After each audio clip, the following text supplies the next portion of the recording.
अक्टूबर 2022 Tesla के CEO Elon Musk ने Twitter के मेजॉरिटी शेयर्स खरीद के इसको एक्वायर किया और अर्ली नवंबर 2023 में ट्विटर के लगभग 3700 एम्प्लॉइज को ले ऑफ भी कर दिया, जो इस कंपनी की अप्रॉक्स हाफ वर्कफोर्स थी। और इसके देखा देख और बहुत सारी कंपनीज लाइक फेसबुक या अडोबे से भी ले ऑफ की न्यूज सामने आई थी। इंटरनेट यूजर्स ने इसको क्रिटिसाइज करते हुए इसको एक भेड़ चाल बताया, जबकि ये हर एक कंपनी का डेप्रिशिएटिंग इकोनॉमिक ट्रेंड दर्शाता है। मतलब किसी एक कंपनी के ले ऑफ के इनिशिएटिव से बाकी कंपनीज में ले ऑफ का डिसीजन लेने की हिम्मत जागी। लेकिन ऐसा क्यों हुआ? क्यों आज फिर से ये ले ऑफ का ट्रेंड अब ऑटोमोबाइल मैन्युफैक्चरर्स की न्यूज में देखा जा रहा है?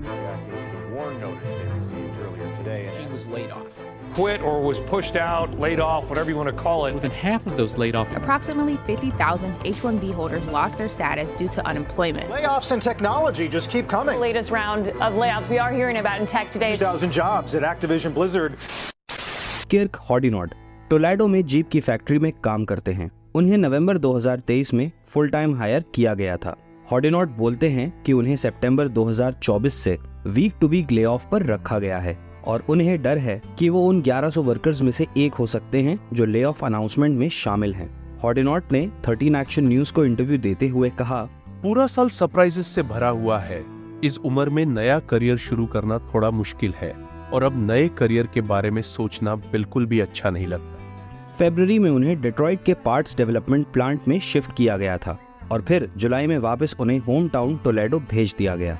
मैं ये कहना पसंद करता कि मैं वो इंसान हूँ जो घर पर बैठे बैठे चेक लेना एंजॉय करता है, लेकिन मैं वैसे नहीं हूँ। मुझे काम पर जाना पसंद है, प्रोडक्टिव फील होता है। मुझे लगता है जैसे मेरे पास एक सिक्योर नौकरी है।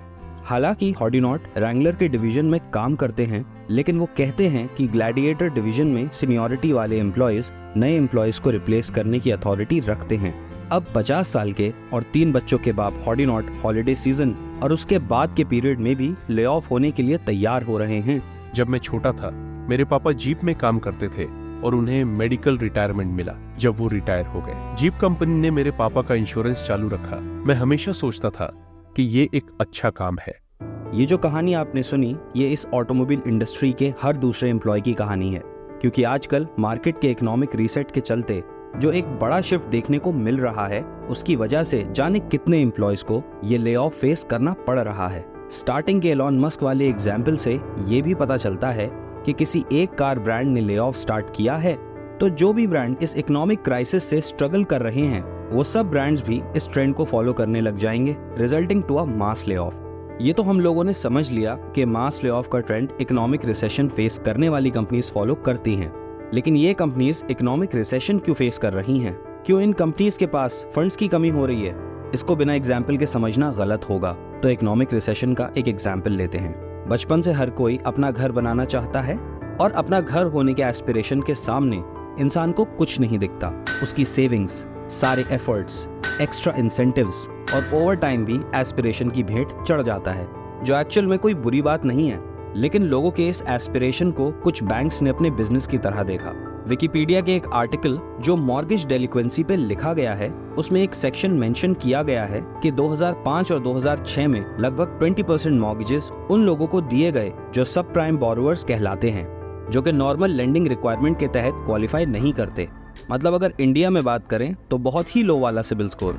और फिर साल 2000 से 2007 तक हाउसिंग के मीडियन सेल्स प्राइस में 55% का इंक्रीज देखने को मिला। केस शिलर इंडेक्स, जो हाउस प्राइसेस का एक मेजर है, ये दिखाता है कि हाउसिंग बबल का पीक 2006 के सेकेंड क्वार्टर में था। 2006 और 2007 में हाउसिंग प्राइस गिरना शुरू हुए और 2011 में नए लोज तक पहुंच गए। इस हाउसिंग बबल के टूटने से क्रेडिट क्राइसिस हुआ, जो कि ग्रेट रिसेशन का एक मेजर रीजन बना। तो कुछ ऐसा ही हुआ है जब कस्टमर्स के कार ओन करने के एस्पिरेशन को कार मैन्युफैक्चरर्स ने एक अपॉर्चुनिटी की तरह समझा और सेम कार के न्यू डिजाइन्स और फिर 2-3 साल में उनके फेसलिफ्ट मार्केट में ऑफर किए।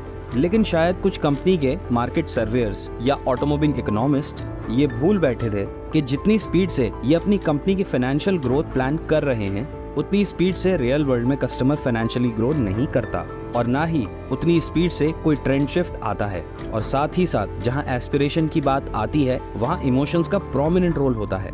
मतलब जब एक कस्टमर कोई कार खरीदता है तो वो अपनी बिलोंगिंग को 3 से 4 साल तक नया मानता है। उसके बाद ये गाड़ी फैमिली के दूसरे मेंबर्स को या दोस्तों को चलाने को मिलती है और 6 से 7 साल तक आते आते फिर वो गाड़ी यूज्ड कार मार्केट में सेल होने जाती है। क्योंकि पिछले कुछ सालों में कार ब्रांड्स ऐसा सोचने के बजाय 2-3 साल में एक जनरेशनल फेसलिफ्ट ऑफर करते रहे, इसलिए रिसेंट सोल्ड कार्स मार्केट में ओल्ड फेस के नाम पे पुरानी होने लगी, जिससे कस्टमर को तो अपनी गाड़ी पुरानी लगी ही और साथ ही साथ इसका फायदा यूज्ड कार डीलर्स ने भी उठाया और ये गाड़ियां ओल्ड मॉडल के नाम पे बहुत सस्ती रीसेल हुई। अब ये जनरेशनल फेसलिफ्ट या कॉस्मेटिक अपडेट्स या कॉस्मेटिक फेसलिफ्ट क्या होता है आपको आगे पता चल ही जाएगा, तो प्लीज वीडियो पूरा देखना। इस फ्रीक्वेंट फेसलिफ्ट की वजह से प्रोडक्ट लाइफ साइकिल पर कस्टमर का कॉन्फिडेंस कम हो गया है। बायर्स को लगता है कि कार कंपनी उनके डिसीजन को बार बार चैलेंज कर रही है। ये अनसर्टेनिटी उनके लिए मेंटल स्ट्रेस क्रिएट करती है, जो एक नेगेटिव बाइंग एक्सपीरियंस का पार्ट बन जाता है। और फिर इस कंज्यूमर कम्युनिटी ने ये unstable automobile trend, major job lay off और इकोनॉमिक रिसेशन को कंसिडर करके सबसे पहले कार खरीदने पे फुल स्टॉप लगाया। बिकॉज जब कस्टमर के पास लिमिटेड फंड्स होते हैं तो वो अपने बेसिक फाइनेंशियल नीड्स को प्रायोरिटी देते हैं और मार्केट में लाइफस्टाइल प्रोडक्ट्स की एस्पिरेशनल वैल्यू या कस्टमर वांट बहुत कम हो जाती है। 2024 में एक और मेजर फैक्टर है high interest rate. Car loans लेना रिसेशन के दौरान एक्सपेंसिव हो जाता है। ज्यादा इंटरेस्ट का मतलब है बायर्स हेजिटेट करते हैं गाड़ी खरीदने से, चाहे वो न्यू हो या सेकेंड हैंड। बैंक्स भी लोन देने में केयरफुल हो जाते हैं क्योंकि उनको भी लोन का डिफॉल्ट रिस्क लगता है, जिसका रिजल्ट कुछ ऐसा निकला कि कार डीलरशिप्स पे आज की डेट में 6.5 से 7 लाख गाड़ियां अनसोल्ड खड़ी हैं। और क्योंकि फेस्टिव सीजन पे हैवी डिस्काउंट्स देने के बाद भी कस्टमर रिटेन नहीं हो रहा, तो अपने प्रोडक्ट इन्वेंट्री को मैनेज करने के लिए अब कार ब्रांड्स अपने एम्प्लॉयज को ले ऑफ करना एक सोल्यूशन समझ रहे हैं। सरकारी टैक्स डेटा भी यही चीज क्लियरली दिखाता है। इसकी वजह से डिमांड पर एक बहुत बुरा असर पड़ रहा है। Federation of automobile dealers association ने अगस्त के महीने में एडमिट किया कि फैक्ट्रियों और डीलरशिप्स पर 73,000 करोड़ की इन्वेंट्री इकट्ठी हो रखी है। मिनिस्ट्री ऑफ फाइनेंस के लेटेस्ट मंथली रिव्यू में भी इस बात को एक्नॉलेज किया गया कि कंज्यूमर डिमांड कम हो रही है। अगर सही में सोल्यूशन के बारे में डिस्कस करना है तो मेरा ये वाला वीडियो देखना मत भूलना, जिसमें सोल्यूशंस के नाम पे एक सजेशन लिस्ट है, जिससे शायद कार मेकर्स अपनी कंपनी का फ्यूचर और रेपुटेशन को और ज्यादा स्ट्रॉन्ग बना सकते हैं। बिकॉज अभी भी कुछ ब्रांड्स ऐसे हैं जिनकी गाड़ियां चाहे कितनी भी कॉस्टली हो जाएं, इनका कस्टमर वहीं का वहीं लॉयल रहता है। बिकॉज वो 2-3 साल पे सिर्फ कॉस्मेटिक अपडेट्स लाते हैं और कम से कम 7 से 8 साल बाद उनकी कार का जनरेशनल फेसलिफ्ट इंट्रोड्यूस होता है। लाइक टोयोटा की फॉर्च्यूनर, जिसका फर्स्ट जनरेशन मॉडल 2009 में लॉन्च हुआ और फिर 2012 और 2016 में बस कॉस्मेटिक अपडेट्स के साथ ऑफर किया गया, जिसमें डोर हैंडल्स पे, फ्रंट ग्रिल में या इंटीरियर में थोड़े थोड़े अपडेट्स आए थे। और फिर 8 साल बाद 2017 में जनरेशनल फेसलिफ्ट लॉन्च हुआ, जिसमें पूरी ही शक्ल बदल दी। और उस मॉडल के भी आज सिर्फ कॉस्मेटिक अपडेट्स आते रहते हैं। इस सिचुएशन में फॉर्च्यूनर ओनर्स अपने इन्वेस्टमेंट को लेके काफी सेफ फील करते हैं और उनके सामने बाकी ब्रांड के ओनर्स बात बात पे अपनी गाड़ियों को डिफेंड करने के चक्कर में ऑफेंड हो जाते हैं।